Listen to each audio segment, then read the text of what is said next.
Oh boy, who was in my hayfield? I'm just kidding, it was me. This stuff is thick and it's time to mow, but we got a problem. Weather's been bouncing all over the place, which is typical for this time of year. Today's Tuesday, really nice today. However, there's a 60% chance of rain tonight. They're only calling for a tenth of rain, and it could completely miss us, or it could turn out to be a lot of rain. However, if it comes overnight when a dew is gonna lay on the hay anyway, I'm willing to kind of take the risk and mow a lot of hay down today. We'll probably put it in a windrow because the ground is super wet anyway, and I'd like to let it dry out.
We may be done cutting.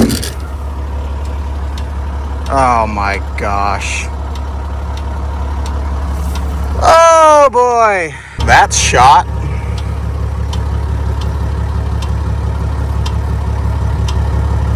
Look at that. Broke it right there.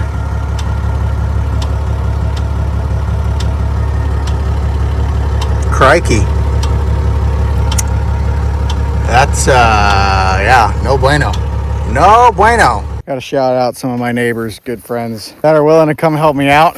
They just happened to be thinking about mowing some of their hay, and I said, well, would you mind running over here and helping me out? So that's why it's really important to know good people. It's not how many people you know, it's who you know. I owe this guy a big favor for doing this for me, and there's probably 5 acres left, maybe. I'm not sure if this is actually gonna be repairable. This whole thing's a cast housing, and I'm not sure exactly if this housing if it's like one whole cutter bar or if it's just this housing itself. So I'm gonna do a little bit of cleaning up here, try to figure it out. There's a local guy that does work on these disc binds. Chances are I screwed up that shaft there with that gear on it, and I think it has to be, the whole thing has to be replaced at once. So I'm gonna make some phone calls.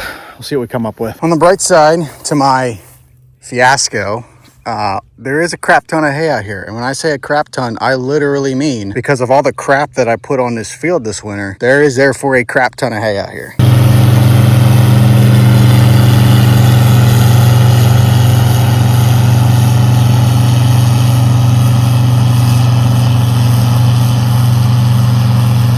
That thing mows hay a little bit faster than mine. Just a little bit, not by much, obviously, just a little bit.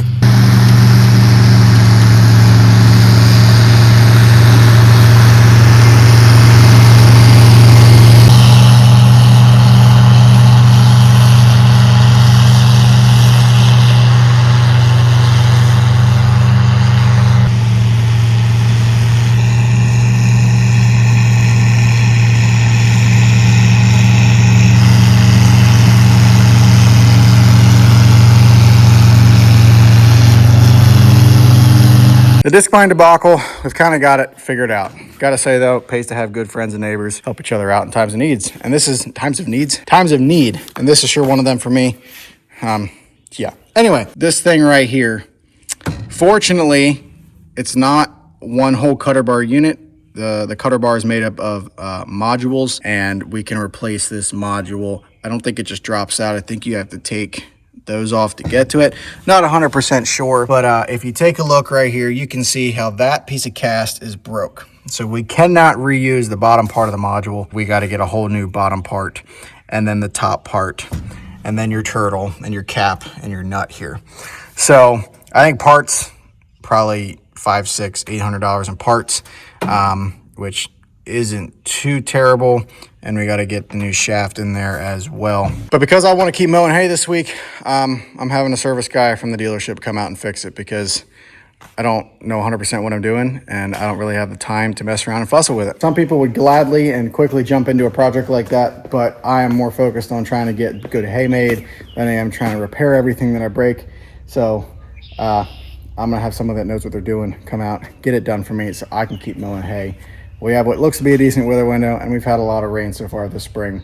So I don't want to be doing what I'm doing right now and doing nothing because my mower's broken when it's really nice outside.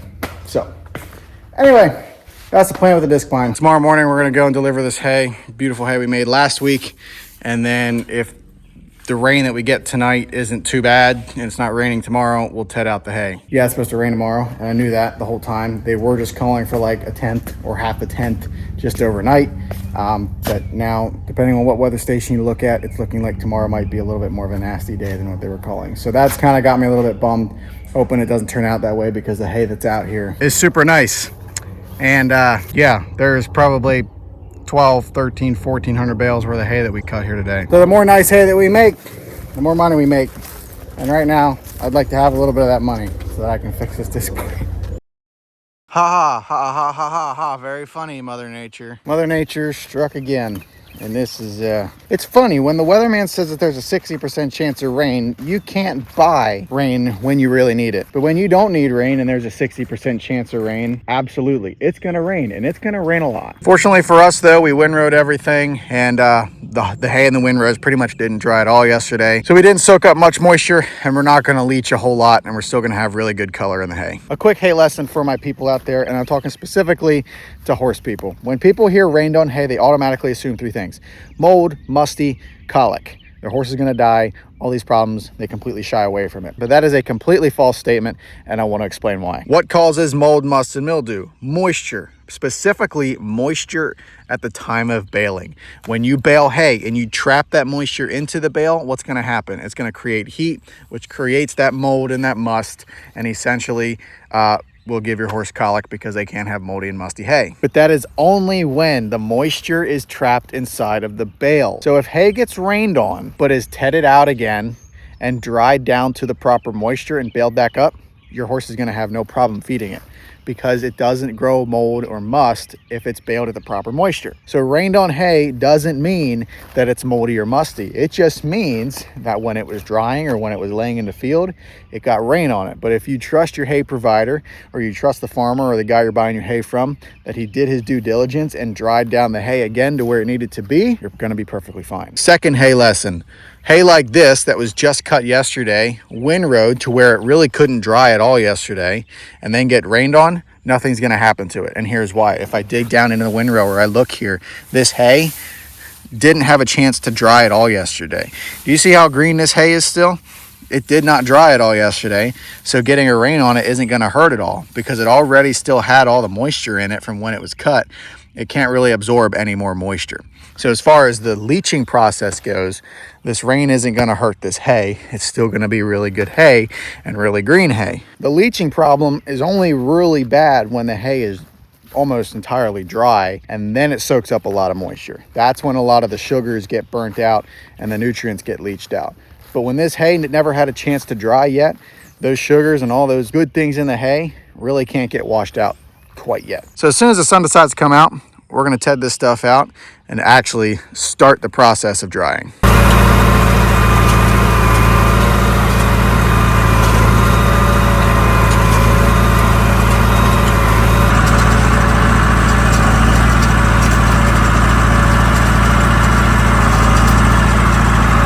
Despite the stresses of this week's haymaking adventures, you gotta look on the bright side and count your blessings. Sun is out, it is blue sky and hot, and the hay is still green, and we just made extra money making hay. I mean, selling hay. Some lady gave me like a $40 tip for a hay bale because of she didn't show up when she said she was gonna. She felt really bad, and I was like, it's totally okay, don't worry about it. She was like, keep the money, and I was like, thank you very much. So yeah, keep your head up, guys. Things go wrong, there will be some things that go right. Anyway, we're about a third of the way done tedding. It's 4 o'clock in the afternoon.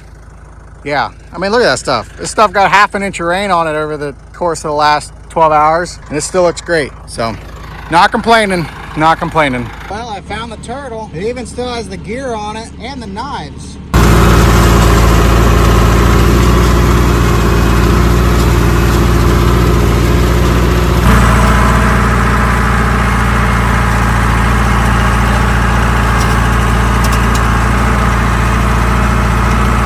"12 acres, tedded out, good night."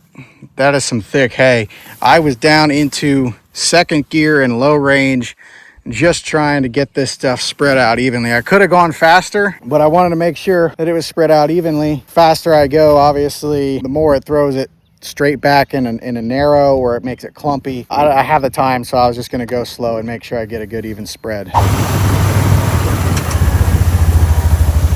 We have got a beautifully strong breeze going on right now, and the sky couldn't be any clearer at the moment. So I'm just checking some hay here. There's a nice crisp crunch on top. And if we flip it over, there's some drying happening. So I'm gonna probably give it another hour or so. I'm gonna go and grease the tedder. I wanna check one of the PTO U-joints. It looked like there might've been some play in it. So I wanna check that out before I ted. Just go over the tedder quick, and then we'll probably start tedding.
The hay's moving along pretty good. It's getting dry and crunchy on top. Stuff on the bottom. This field in particular is probably the most far along, but that stuff's still damp there, pretty wet.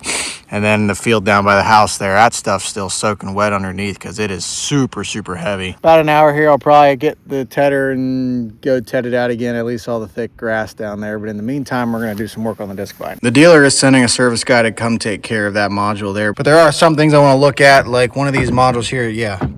You see that?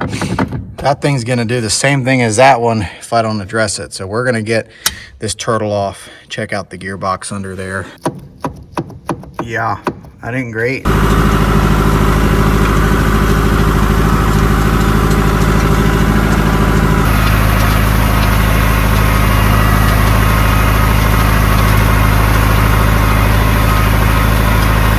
Now we wait. Hopefully it dries out. There's a very, very strong breeze. As you can kind of tell, I don't know if you can tell on camera. Very strong breeze, which is awesome. It makes for great hay drying weather. I mean, look at that. You can't ask for anything better. We did have a little scare. There are some rain clouds that went by. One of those weird, I don't know how you explain it, but pop-up showers coming straight out of the north, moving north to south. I don't know. We never see that. Almost always it's west to east or southwest to northeast. Something to that matter. This was weird, but it missed us, thankfully. We're gonna do a quiz. Ready? How many bales do you think this field is gonna make? We got 12 acres of alfalfa grass. First cutting. You've seen me cut it. You've seen me ted it. You have an idea of what it looks like and what it's gonna yield. So put your comments down below. Mind you, these are 40-pound small bales. So how many 40-pound small bales do you think is gonna come off of 12 acres of first cutting alfalfa grass? Leave your comments down below. Winner gets a shout out.